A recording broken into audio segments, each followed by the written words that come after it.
Hey everyone, welcome back to my channel. It's a little hot here today in San Francisco, but nowhere near as hot as it is where I'm originally from, which is Florida. So I wanted to hop on here, and this is kind of like a rant, but it does have an important message. And I'll just get right to it. The important message is do not teach yoga for free. Don't ever do it. Don't do it. Don't do it. And the only exception to this rule is if you're just starting out and you need experience. So never teach yoga for free. Straight up, just don't do it. And I'll give you the reasons why. But if you're just starting out, teach as many free classes as you can until people start saying, on a consistent basis, your class is awesome or your class is great and blah, blah, blah, blah. Okay. That's your feedback. Now you got to charge. The reason why I say that is it collectively brings all the spiritual yoga teachers, healing practitioners, all the value that they add, you bring the market down. Okay. And then what happens is people start to expect that yoga should be free. And yeah, there is yoga philosophy where it's like, oh, unattachment, blah, blah, blah, blah. But the reality is, we live in a material world. Okay. Can you say Om 20 times a day or teach 20 times or teach a class 20 times a day? And then can you survive?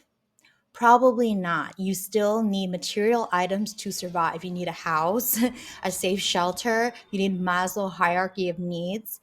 Um, yeah.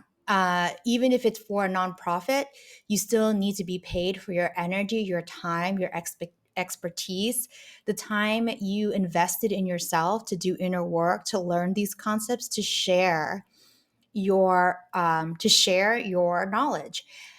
And what I've seen people do with the yoga industry is give free classes, thinking that it'll A, convert them into a customer, or B, that's what yoga is all about. And it's not. It's about a fair exchange of energy. Now, if you are, and if people are expecting you to do it for free, to me that's like super like rapey energy. Okay, they basically want something for nothing, and they want to take from you. Okay, that to me is not cool. So don't teach yoga for free. Charge. Okay, charge for your time, charge for your energy. Okay, and the one finite thing that we all have in this world is time. Okay, so don't give your time away for free. I also want to say you're trying to do, you know, some type of a charity or just a nice thing for the neighborhood, and you say, I want to teach a free class. What ends up happening is the people who attend the free class, and say you want to do it for low income people, the people that attend the free class are the people that actually can afford a class. And let me tell you why. So I was brought up, I'm an immigrant person. My parents are immigrants from Vietnam, and they worked hard. I wasn't brought up in the best like neighborhood, and I wasn't fortunate um, as a kid. But the people who are low income, I can honestly speak to that. When you're low income, you aren't trying to do yoga. You are not trying to do yoga. And I know this because when my parents were working hard to make ends meet, they weren't trying to do yoga. They were trying to find more money. They were trying to work harder to generate more income to support the family. Okay. And they weren't trying to take me to yoga classes. Okay. So I will say that. And this is something that a lot of people don't understand. When I owned a yoga studio, there were a lot of, dare I say, white privileged people that worked for the yoga studio. So they come from a great family. Not saying that that's bad, but it's really hard for them to understand why the free yoga won't bring in the people who can't afford it. Okay, because the people who can't afford it aren't trying to do yoga. So when you do this free yoga, I quote unquote free yoga, the people that will come to it are the people who don't need to work, or they expect it for free, or they can actually afford it, but they see that it's free and they will come. And I also want to say one thing. They did a study. This is a psychology study. They gave a monkey one apple, and the monkey was super happy with one apple. Okay. And this is going to relate back. I'm like, where is she going with this? But then they gave the monkey two apples, and they were pumped. They were like, yes, I got two apples. Okay. I got two apples now. Super pumped. And then the next time they were like, okay, well, I'm going to take one apple away. Are they happy with just the one apple that they got? No, now they expect two apples. So my point to you is, when you give free yoga, and if all the yoga teachers and all the spiritual healers are giving free services, they won't value us as an industry. They won't value us as a person who is studying hard and doing the things that they need to do, the inner work to share with other people. So that is my whole reasoning of why you do not do free yoga. The people that it's meant for, not looking for that. Okay, like low income people, they're not looking for yoga. Yoga is kind of like a luxury if you think about it, because it's a luxury. Why? If they go to a class, or they have personal training, or they go to something in person, that means that they have time in their day to work out and do that. And so if they are in that position, they probably don't need the free yoga. Okay. So charge for your classes, and charge a fair amount, because what you're charging can either elevate our community or deflate our community. Okay. So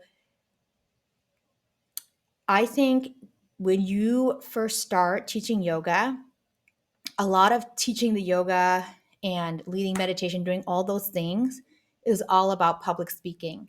And I know the number one fear is public speaking. So, with that in mind, if you're just starting out, I would say, yes, teach your free classes. Teach the classes to where you feel so confident that the words that come out of your mouth regarding yoga, meditation, spiritual healing just kind of spills out, almost like you're not like in flow, like you're in flow teaching. That is when you need to start charging for the class. Don't do any more free classes. And for the people who actually loved your free classes and valued you, they would be more than happy to pay for that, because that is their way to thank you. Okay, it's an equal exchange of energy. The people who won't pay for it, just think about it. They only liked your class or liked you because it was free. Okay, because it was free. Okay, so think about that. A lot in yoga, I see that they try to do community service, and it really isn't community service. Even for me, when I I taught like a kids yoga class, and it was funded by the city, but it was for like lower income children, and I was still paid for that class. And that's because I have a special technique. I've taught multiple children yoga. Um, and so I deserve to be paid for that. And even if it's low income, the city will bring the abundance in for the kids to do this work. Um, yeah, so try to find opportunities like that. And you cannot teach when you're struggling. I noticed when I was first a yoga teacher, and I had a tough time paying rent. I had like just energy depleted. but I was teaching classes for only $20. $20. That's You can't make a living, especially here in San Francisco, making $20 for 1 hour, and you have that one gig and that's it. And then you have to travel to the next yoga studio. So to me, when I was in that zone, my classes sucked. Like real talk, my classes sucked because I was resentful, I was tired.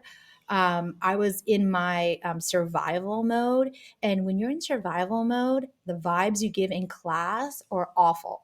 Okay. So when you are taken care of and paid to to how you feel is appropriate, to where you actually get paid and you're excited to go to the class and you're excited to give your all into it, that is where the magic happens. That's when your classes are the bomb. That's when people start to value you. So the psychology behind free is, A, they will expect it's always free. Yoga should always be free. And then B, they don't think you have any value. They don't put any value to what you're doing. Okay? When people have to pay, it's a subliminal message to their brain that this is something of value. So think about that. Let me know your comments.